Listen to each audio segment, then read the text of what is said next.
right, hello everyone. So the last video for our walk cycle has to do with changing over from stepped tangents into, oh dear, that's right, I need to make this smaller if I'm going to switch back and forth. Stand by. Much better. We're going to be switching from step tangents that we have over here to regular tangents. So what that means is that right now, if we were to watch this, actually, there we go.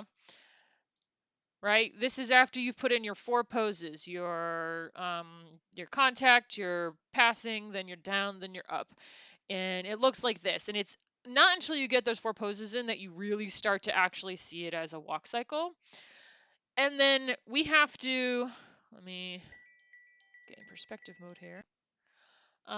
Let's see. So yeah, now we're in perspective mode. We're gonna, there we go.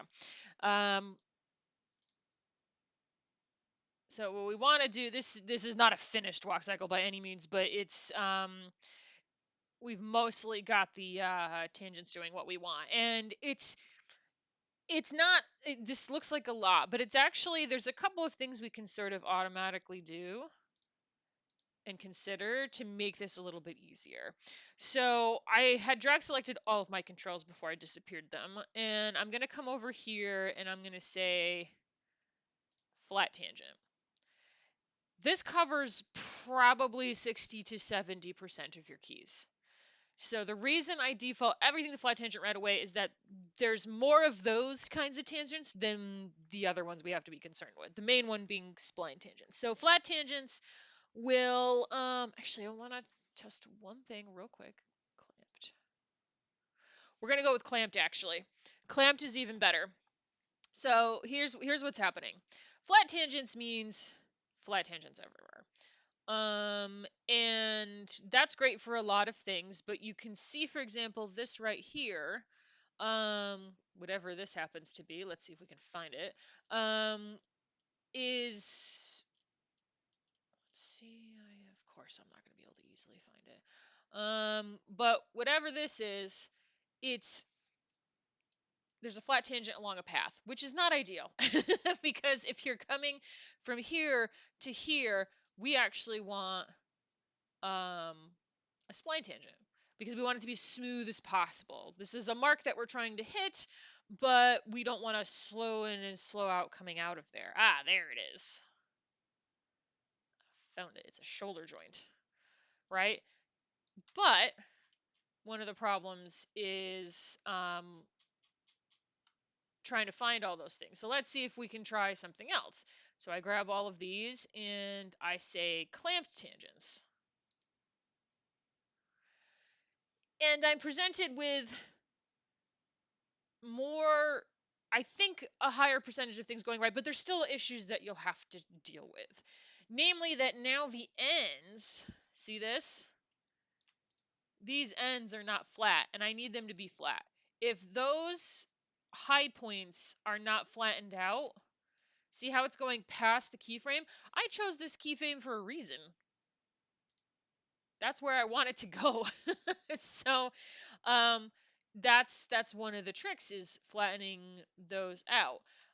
So it kind of tries to do its best and then maybe messes it up. So you have to choose which problem you want to deal with. Do you want to look for the ends of everything and reflatten those tangents? Not everything, but a lot of things.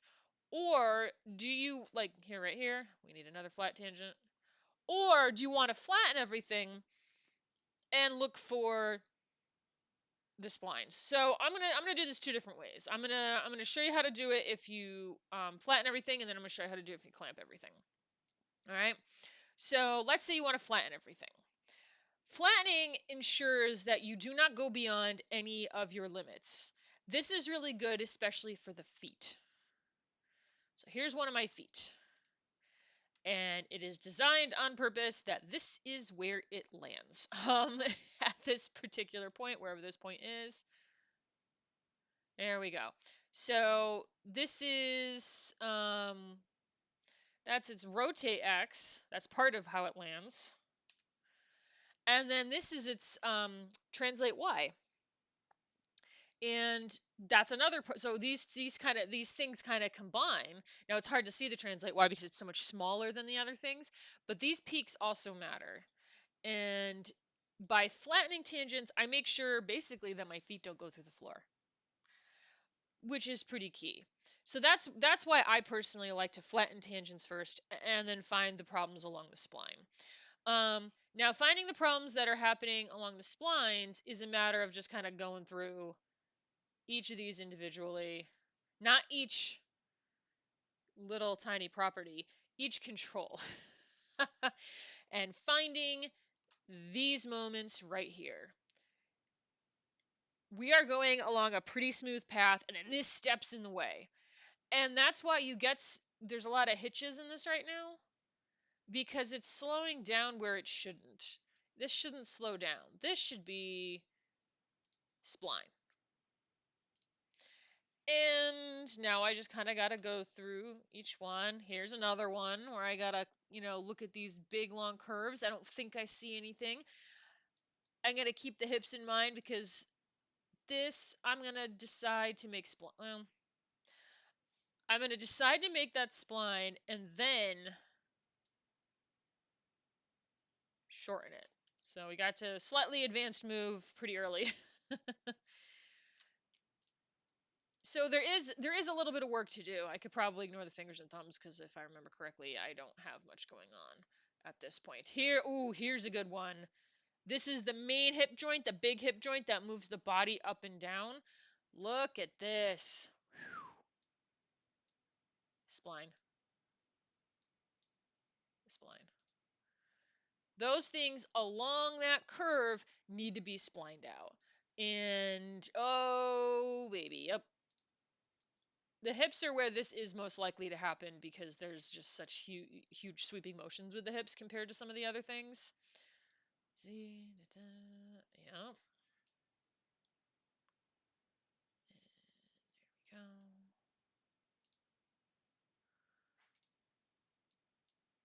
And it's a little tedious, but it also helps you understand what you're doing.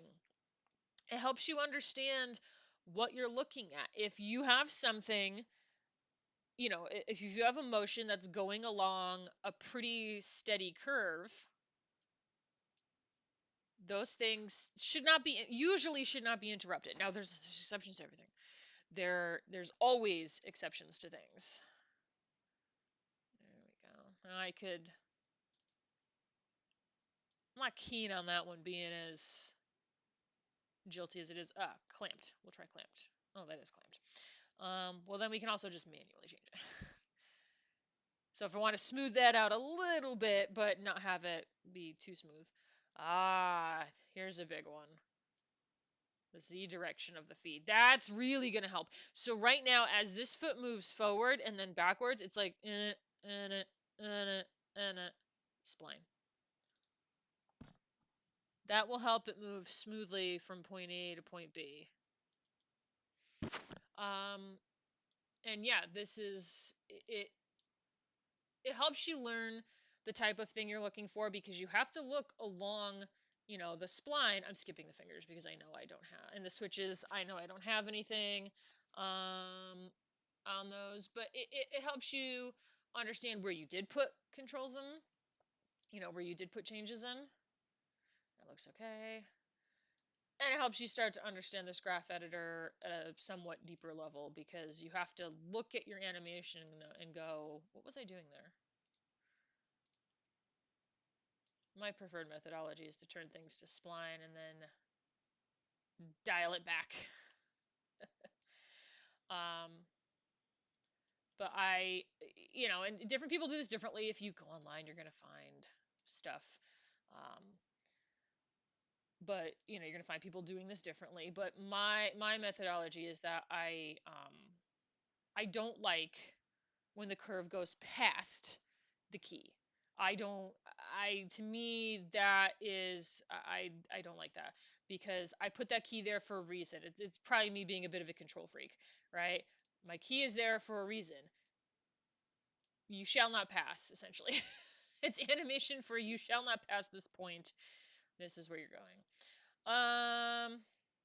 Yeah, see this probably, this might be an exception. What am I dealing with here? An elbow.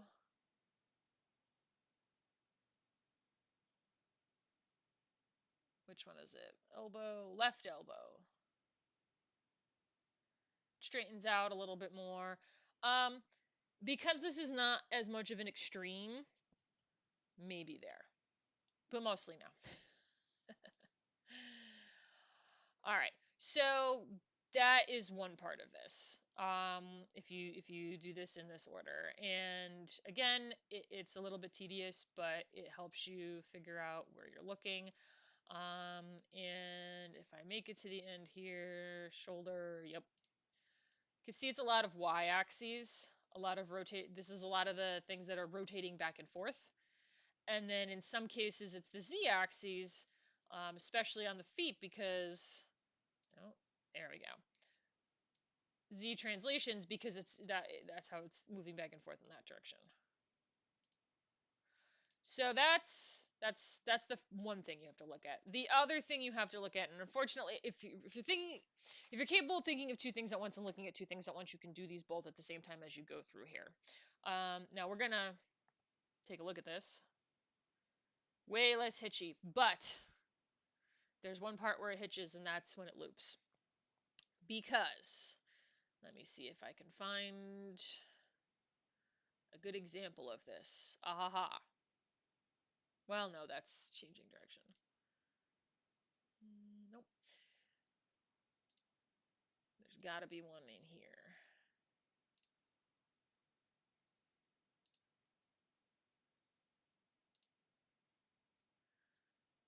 Or not. I know I have some. But essentially there's things we have to deal with in the looping. Aha. So all throughout the middle of this, these used to be flattened, right? Like these used to look like this. And I was like, okay, no, spline. However, there's one place where things are splined and we're missing it because it's looping. This coming into this. Aha. These also need to be splined. Because this here is transitioning into here, and I want it to match. Now, I might have to manually turn this up a little bit because this really should match this. If you're looping anything, these two things need to match each other. And that's a tricky thing to find. Here's another one. It's a little bit trickier to find because the other ones are obvious. It's literally along this continuous path. And you take one look at it and go, oh, yeah. Now here's a place it doesn't happen. This needs to slow down and have a flat tangent because this is going to be steady for a few frames. So it's only this, again, that one I don't change. This one I don't change. It's only when it's right here. There's another one. Going directly from this back into that spline. And then I kind of look at these and I notice that this could be a little bit steeper to match this. And now I have to go back through and check.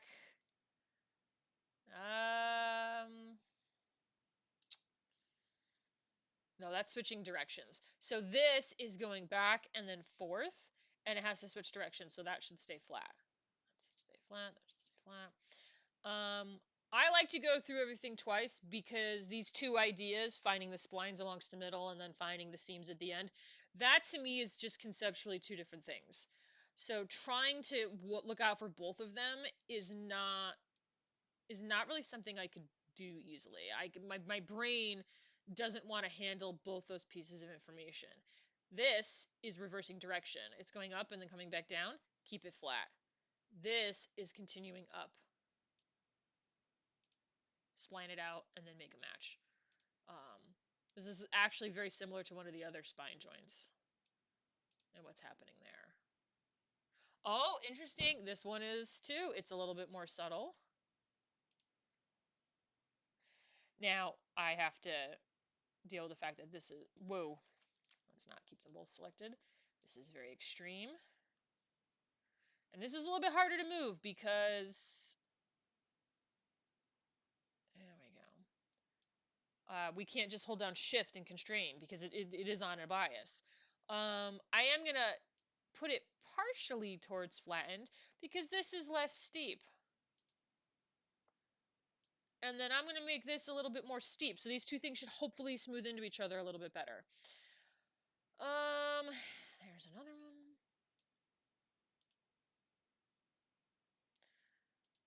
No, not the kneel, toe, elbow.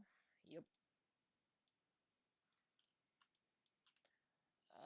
No, actually, hang on. Oh, these are not. These don't match. I must have changed something and not paid attention. That's reversing direction, so that doesn't change. But yeah, we do want to make sure that this matches the end. Okay, that matches the end.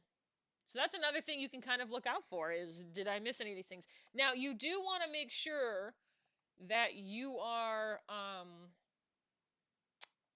checking that your first key is the same as your last key before you make these changes. Because once you do this, it's a little bit of a pain to then copy paste a whole host of things. This is my other elbow, which is the thing I changed earlier.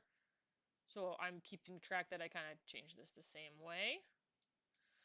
I can also kind of decide to spline this out a little bit just because I'm looking at it and it looks like I missed it the first time or something. I missed this whole thing the first time apparently. There we go. This is what happens when you try to do stuff while talking. These need to be continuous. Spline them out. If I recall correct, nope, that's reversing direction. That's steady. These, nope, those are reversing direction. Back and forth. All right. So that should. There we go. It's not. There's still a little bit of a hitch there in the one arm, but load's better than just bang. There you go. All right. So that's one way to do that. And it's my preferred methodology. We're going to say walk cycle, flat tangents, because we started with flat tangents. We still changed a bunch of things, but we started with flat tangents. Now I'm going to reopen the original recent project, recent file. There we go. Walk cycle tangent. Oh, boo, it doesn't remember that I did that. Stand by.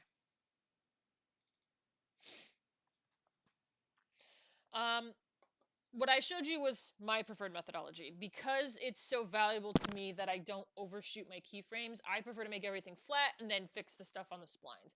It's also easier for me to see that. Like, the way I work, that is going to stand out to me a little bit more than some of the other stuff. But the other way you could go about this is to change this to clamped. And then you would go through and see if there's any extremes that need to be fixed. So again, I don't need any of the switches. I know I didn't use the clavicle, shame on me. I don't need any fingers. I don't know why I'm clicking on those. The head. These are actually doing okay. I think overall, switching it to clamped does catch a little bit more. Didn't catch this.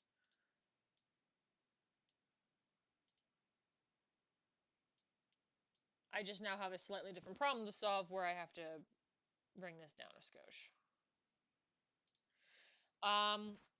And you won't have to catch these in the sense that this is splined out, this is splined out. So the fact that this is, oh no, this is transitioning anyways, it's slowing down. So I actually want that to be flat because it needs to like deal with this. So that's something you now have to worry about that the other, methodology you don't. If something needs to come to a stop here, that's where I have to look at. So I'm looking at the extremes to make sure I didn't overshoot like I did here. And then I'm looking at the transitions. This one is fine, but oh no. I need to make sure that this is flat. Okay, that is flat. The thing with clamped tangents is it's making a decision. it's kind of making a decision for you that says, should this be flat or should this be spline? And it gets it wrong sometimes.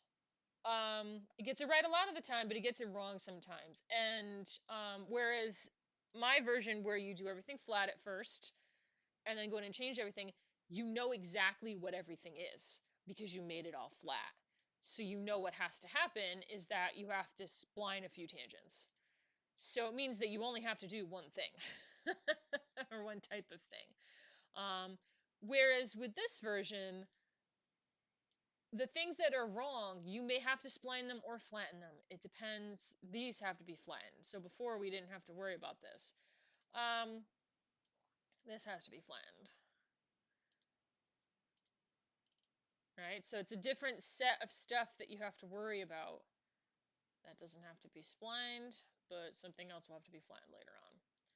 The root, there we go. Let's see what's going on here. Oh, we actually, see, I would spline this. So it doesn't always make the best decision. So clamped is available. If you need something really quick, if you're just like, does this walk cycle even half work? Bing, bang, boom. Yeah, use some clamp tangents, see what happens. Um, just to like quickly get something out there, but it's still going to require a lot of work on your part to change. Either when you choose, you're going to have to do some work. There's no avoiding it. This is a little bit of a tedious part, but you will learn a lot. You will learn a lot about how this comes together. Flatten that. Because you will have to make decisions. It's not always about keeping everything exactly, nicely curved, but it's a lot that. Yeah, I need to flatten a lot of these. And once you get more advanced, this will not be this rote. So right now, because we're still learning, I'm like, just go through and when you see it looks like this, move it. When you get more advanced in your animation, you're gonna know, okay, I want this to be this and that to be that. Like you're gonna have more specific ideas in mind. Um, but for learning purposes, we can make ourselves some rules of the road to kind of go by, just to get through this huge list of things that needs doing. And with that, I am actually almost done with this version. That needs to be flat. That's okay. Again, I animate to extremes. So I animate my key poses to extreme things, and that's why I don't like it going past there. Some people don't do that. Now you can see this one is smoother no matter what I do. Because I did clamped tangents, it's not as likely to hitch up anywhere. But there's many kinds of things that I have to deal with. All right, so our two methods of switching from tangents. Use only one. You only do one of these things. Pick path A or path B. Path A is that you switch everything to flat tangents, and then you go through the individual things, and when you find something that's in the middle of the path and it's just like leveling off, it's giving these plateaus, make them splines. That's your first fix. And your second fix is to make sure that,